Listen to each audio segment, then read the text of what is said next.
नमस्कार. दिवाळीमध्ये घरातील काही वस्तूंची पूजा केली जाते कारण त्या वस्तूंना शुभ मानले जाते.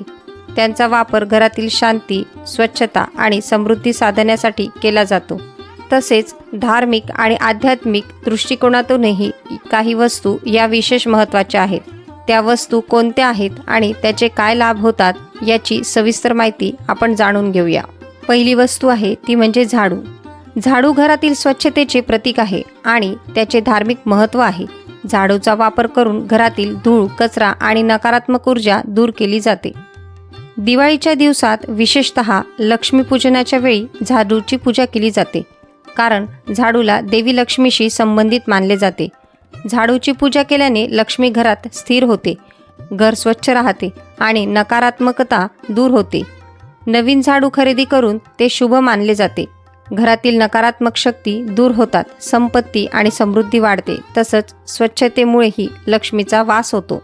लक्ष्मीपूजनाच्या बाजूला नवीन झाडू आणि मिठाची वाटी किंवा मिठाचे पॅकेट ठेवण्याची प्रथा आहे आणि त्यामध्ये लक्ष्मी विराजमान आहे असे मानून घराविषयी सुख समृद्धीची कामना केली जाते. दुसरी वस्तू आहे ती म्हणजे तिजोरी किंवा लॉकर. तिजोरी किंवा लॉकर हे आर्थिक संपत्तीचे प्रतीक आहे. त्यात पैसे, सोने आणि इतर मौल्यवान वस्तू ठेवल्या जातात. तिजोरी ही देवी लक्ष्मीचा निवासस्थान मानली जाते. दिवाळीच्या लक्ष्मीपूजनाच्या वेळी तिजोरीची पूजा केली जाते कारण तिच्या पूजेमुळे घरात आर्थिक स्थैर्य आणि संपत्ती लाभते. आर्थिक स्थैर्य, धनलाभ आणि घरातील संपत्तींमध्ये या तिजोरीच्या पूजनाने वाढ होते असे मानले जाते. नंतरची वस्तू आहे ती म्हणजे नवीन भांडी. घरामध्ये या दिवसांमध्ये नवीन भांडी घेतली जाते. घरामध्ये दिवाळीच्या दिवसांमध्ये नवीन वस्तूंची खरेदी केल्या जाते. त्यामध्ये घरातील भांडीही आहेत. नवीन धातूची भांडी विशेषतः पितळ, तांबे किंवा चांदीची समृद्धी आणि शुद्धता दर्शवतात. धनतेरसच्या दिवशी नवीन भांडी खरेदी करणे अतिशय शुभ मानले जाते. स्वयंपाकात वापरली जाणारी भांडी देखील ही या दिवसांमध्ये खरेदी केली जातात आणि ही भांडी घरामध्ये वर्षभर वापरल्या जाते. दिवाळीच्या पहिल्या दिवशी नवीन भांडी खरेदी करून त्यांची पूजा केली जाते. नवीन वस्त्र, भांडी खरेदी केल्याने घरात लक्ष्मीचा वास होतो आणि समृद्धी प्राप्त होते असे मानले जाते. संपत्ती आणि समृद्धी येते, तसेच घरात नवीन ऊर्जा आणि शुद्धता निर्माण होते असेही मानले जाते. नंतरची वस्तू आहे ती म्हणजे काठी किंवा काडतूस. काठी किंवा काडतूस हे घराच्या रक्षणाचे प्रतीक आहे. त्याला अंगण किंवा इतर ठिकाणी स्वच्छता करण्यासाठी वापरले जाते. दिवाळीच्या दरम्यान काडतुसाची पूजा करून नकारात्मक ऊर्जांना दूर करण्याचा आणि घर रक्षण करण्याचा उद्देश दिला जातो. दिवाळीच्या दरम्यान काडतुसाची पूजा करून नकारात्मक ऊर्जांना दूर करण्याचा आणि घर रक्षण करण्याचा उद्देश असतो. घरात स्वच्छता आणि रक्षण सुनिश्चित होते. नंतरची वस्तू आहे ती म्हणजे वस्त्र. नवीन वस्त्र खरेदी करणे आणि त्यांची पूजा करणे समृद्धी आणि नवीन सुरुवातीचे प्रतीक आहे. विशेषतः दिवाळीच्या वेळी नवीन कपड्यांची पूजा करून त्यांचा वापर केला जातो, ज्यामुळे सकारात्मक ऊर्जा प्राप्त होते, समृद्धी, नवीन सुरुवात आणि भाग्य वाढते. नंतरची वस्तू आहे ती म्हणजे पाट किंवा पायऱ्यांची फरशी. पाट किंवा फरशी हे घराच्या रचनेत महत्त्वाचे स्थान असते. त्याची पूजा केल्याने घराच्या नांदीत सकारात्मकता येते. फरशीच्या पायऱ्यांची पूजा करणे हे घराच्या स्थैर्याचे आणि स्थिरतेचे प्रतीक आहे. यांच्या पूजनाने घराचे वास्तुदोष दूर होतात आणि घरातील शांती आणि स्थैर्य टिकून राहते असे मानले जाते. नंतरची वस्तू आहे ती म्हणजे धूप आणि दीप. धूप आणि दीप हे शुद्धतेचे आणि पवित्रतेचे प्रतीक आहे. दिव्यामुळे नकारात्मकता नष्ट होते आणि धूपाने वातावरण शुद्ध होते.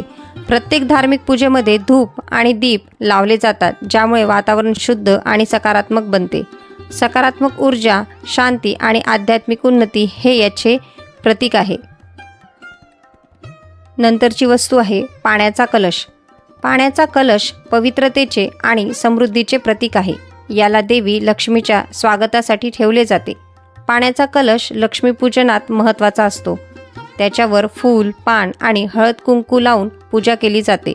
शुद्धता, समृद्धी आणि शांती प्राप्त होण्यासाठी याची पूजा केली जाते. नंतरची वस्तू आहे तांदूळ म्हणजेच अक्षता. तांदूळ म्हणजेच अक्षता हे समृद्धीचे आणि शुभतेचे प्रतीक आहे. अक्षतांचा वापर प्रत्येक पूजेत केला जातो कारण ते समृद्धी आणि ऐश्वर्य दर्शवतात. शुद्धता, समृद्धी आणि देवी लक्ष्मीची कृपा मिळविणे यासाठी तांदळांचीच म्हणजेच अक्षताची पूजा केली जाते. मीठ नकारात्मक ऊर्जा दूर करण्याचे काम करते असे मानले जाते. अनेक घरांमध्ये मिठाच्या पाण्याने घराची शुद्धी केली जाते किंवा त्याचे छोटे पुंज म्हणजेच ढीग घराच्या कोपऱ्यांमध्ये ठेवले जातात, ज्यामुळे वाईट शक्ती घरात येऊ शकत नाही. मिठाची पूजा केल्याने देवी लक्ष्मीची कृपा होते आणि घरात समृद्धी, शांती आणि आनंद नांदतो असा विश्वास आहे. यामुळे आर्थिक स्थिती सुधारते आणि कुटुंबात एकत्रितपणा राहतो. मिठाची पूजा करताना मिठाचे पॅकेट किंवा मिठाच्या छोट्याशा ढिगाची स्थापना केली जाते किंवा वाटीमध्ये मीठ देवीजवळ ठेवल्या जाते. त्यानंतर हळद, कुंकू आणि फुलांची सजावट केली जाते. या मिठाची पूजा केल्यानंतर त्याचे थोडेसे मीठ घरातील पाण्यात मिसळून सर्वत्र घर शुद्ध करण्यासाठी वापरले जाते.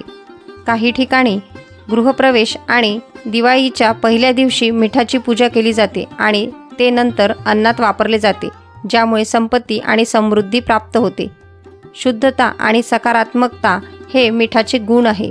मिठाच्या पूजेमुळे घरातील वातावरण शुद्ध होते आणि नकारात्मक शक्ती दूर होते.